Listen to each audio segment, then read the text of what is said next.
the sun goes down on you. You gotta keep that shine on top, yeah. He's like, you're really getting on my nerves now. Like, what can I do about this? And I never thought it was a solution to me getting rid of the disease. And it was this 8th grade year that I was desperately fighting for, to be a part, to be involved, to be known. This was the year that God was like, I'm going to show you something. So I'm like, okay, cool. 8th grade started coming to an end, and around the time where they did go on the trip, I was actually seeing a hematologist at Hackensack Medical Center. Before me going to Hackensack, I was always going to St. Barnabas Hospital in Livingston, where I was being seen at the Valerie Fund, where they would do my regular blood transfusions 3 times a week. I would do my blood test, my hemoglobin testing, x-rays, whatever needed to be done. That's where I was at St. Barnabas. But there was one doctor, shout out to you, Dr. Rifkin. I hope one day you see this video. She referred me to Dr. Gillio in Hackensack Medical Center. He was the one who performed my bone marrow transplant after my 8th grade year. So 8th grade comes to an end, right? I missed the trip. I still passed, thank God, because the school understood my illness at the time. They allowed me to not get away, but they were flexible with me, because my dad, mind you, I was in St. Philip's, my brother was in St. Philip's, my sisters, we all were in St. Philip's together. So we had staying wherever we went, okay? We had staying in St. Philip's, we had staying in Chen School, because we was always together. My father made sure nobody was left behind, like, up until we got into high school, then everybody kind of did their own thing. But we now came to an end in the 8th grade year, and I did not know that my dad was already planning for me to do this bone marrow transplant. And I tried to think to myself, how am I going to do a bone marrow transplant? What is this process like? And my hematologist at St. Barnabas was telling my dad, this is what your options are. So while they're having these conversations, I'm in the back coloring, drawing. They keep us entertained in that department, because you don't want to imagine being 6, 13, 12, 11, 15. Imagine being those ages, battling a blood disorder, battling a disease, a life-threatening disease. So they keep you entertained. They keep you in high spirits. They have clowns. They have cartoonists. They have, all these people that come in to speak to you, to draw with you, to color, paint with you. I used to have the time of my life in the Valerie Fund. Like, it was so fun. And while they were speaking, my dad and the hematologist, they were planning for me to now do a bone marrow transplant. This bone marrow transplant was going to take place after I graduated 8th grade. So I didn't know this. I didn't know my dad was, planning this. And I kind of was like happy about it, because I'm like, I thought I was going to live with this disease all my life. I thought this disease was going to take over I thought I would have to, all of these thoughts. But my dad, he's an awesome dad. He's a strong dad. He's just a irreplaceable dad. I love him. And after I graduated 8th grade, I'm going to post some pictures of my 8th grade graduation after this, or during, the video. 8th grade came, and I graduated. So I graduated middle school. Now, I already knew where I wanted to go for high school. I wanted to go, probably to Marist High School. I probably wanted to go to St. Vincent Academy. I wanted to go to, I wanted to go to a private high school for some reason. I don't know. I went to a private, at the time, St. Philip's was a private middle school. So I just wanted to continue that. But my dad had some other plans for me, And this is probably where part 2 is going to come in. I didn't mention that when my sister Colette Mary Migu was born, she was born an exact match in terms of blood type with me. That's how God works. God works in mysterious ways. I had Bucci, me, Jessica, a sibling before Colette that passed, that I never met, that we never met, and then Colette. Colette came as the fourth among us, and just so happened to be a perfect match to me in terms of blood type. What that means is I'm able to now do a bone marrow transplant and not have to look for a blood donor, not have to look for different families, or better yet, not have to live with the disease. So Colette being a perfect match to me allowed me to now have the ability to do a bone marrow transplant. Now catch this. Some people pay $25,000 to $100,000 just to find a perfect match in terms of their blood type. Some people pay thousands of dollars to find kidney donors, those type of things. And I didn't have to do that. My dad didn't have to do that. So I just want to thank God for that, because that's amazing.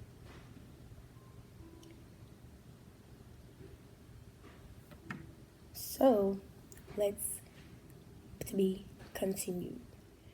We're back, guys. So I just left off at where I was explaining how Colette, my younger sister, was now my blood donor. My donor, my sister. Thank God. God is awesome. He's an awesome God. And God works in mysterious ways. Like, he really does. Because my mom, I didn't even get into, I'll get into that. But I didn't really tell this story in chronological order, but it's just so much information. But no, don't worry. There's going to be a time where you guys are going to be able to catch the whole story. If you get what I mean, that time is coming too. But I'm not going to say much, but you guys are going to be able to really understand this story better in the future. But my mom passed away when I was 7 years old in 2003. And my dad became a single parent. He had 4 kids by himself, and, things were hard for him. But what happened was God allowed my mom to give birth to my sister Colette.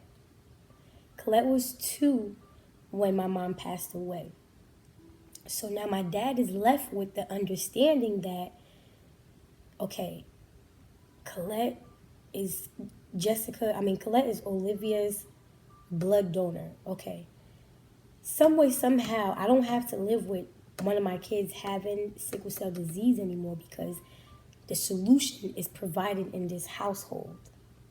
It's so deep. But now he's struggling as a single parent. So when my mom passed away, we ended up moving to a different house. And we had to now figure ourselves out, as a family. And it was, like I said, after 8th grade when I had to do the bone marrow transplant, whether I was ready or not.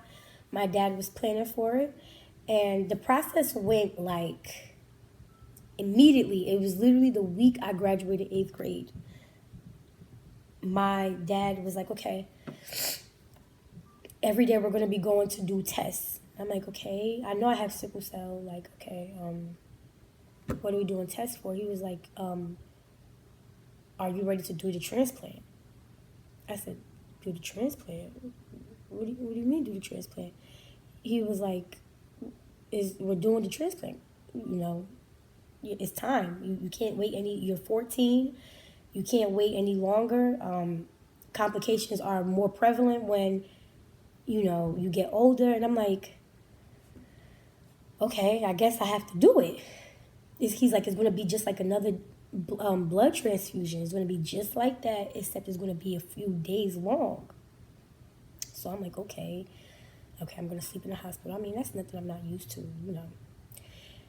So the week after graduation of 8th grade, we went to Hackensack. So every day I was doing a blood test. They were drawing blood. They were testing blood. They were testing for infections. They were testing everything. When they gave my dad the clearance that I was okay to go, they now asked for my sister Colette to come into the office. And they asked her, are you willing? Are you able? Right now, I should have her recording and having her speak to you guys on what they spoke to her about in that room. But I'm not with her right now. So I'm going to cover that up for her. And, in the future, we'll be able to ping pong off each other. And you guys are going to be able to meet my sister and all of that stuff. She's lit. But they asked her, are you ready to give a donation to your sister? And she was like, yes. And they explained to her the process. We're going to put you to sleep and you're going to be on an operating table while we draw blood, or better yet, while we take bone marrow out of your lower back by your hip and spine. She said yes. They asked her, did anybody force you, coerce you, or threaten you, or persuade you or bribe you to answer these questions as such? And she said no, that she's willing to do what she has to do to make sure that I don't have to live with sickle cell anymore.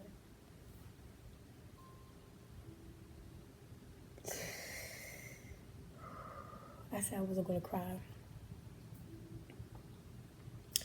So, she signed the papers and she went on that operating table and they withdrew bone marrow from her. They withdrew enough for it to grow inside of me and become sickle cell free. And,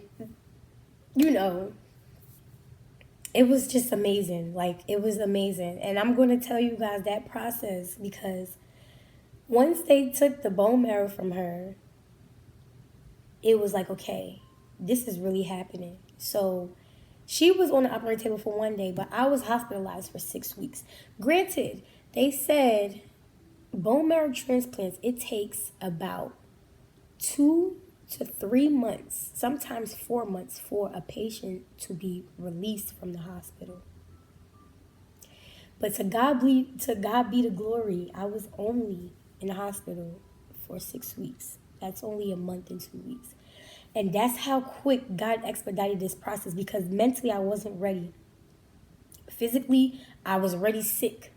So it was like, I don't know when I'm going to be ready. I don't know. Like, there's no right time for any of this.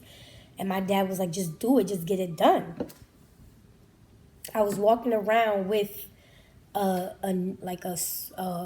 tube under my chest that was now pushing in all the medications, because sometimes when they draw blood, sometimes your veins are not strong enough to receive what they're pushing in. At least I had weak veins. I had like spaghetti veins. They were so weak.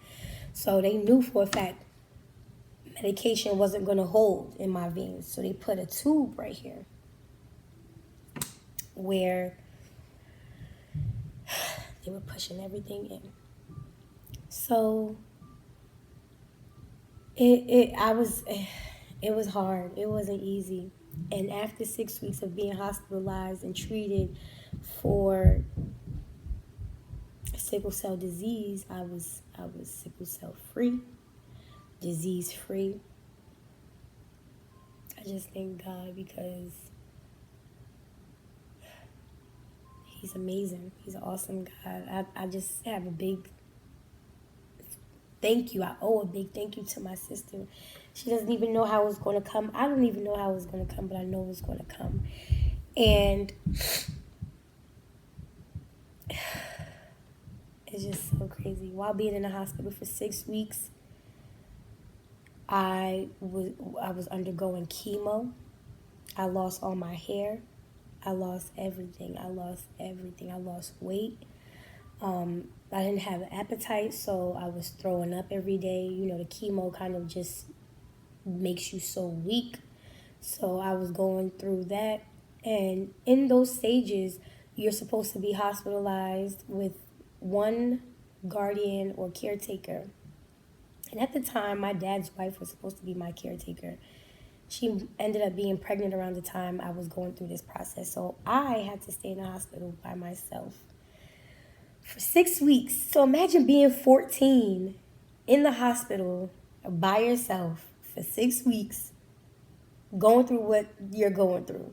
You know? So it's just like, I just thank God because the strength is real on my end. It's very, very real. It's very real. And and it's him. It's no other person because they put my room exactly across from the nurse's station because they knew I didn't have a guardian, a caretaker. And my dad had to work. And at the time, the job that he just started working was the job that was used to now take care of the hospital bills. This was a $500,000 procedure. Who had that money? My dad didn't have it. I didn't have it. I was 14.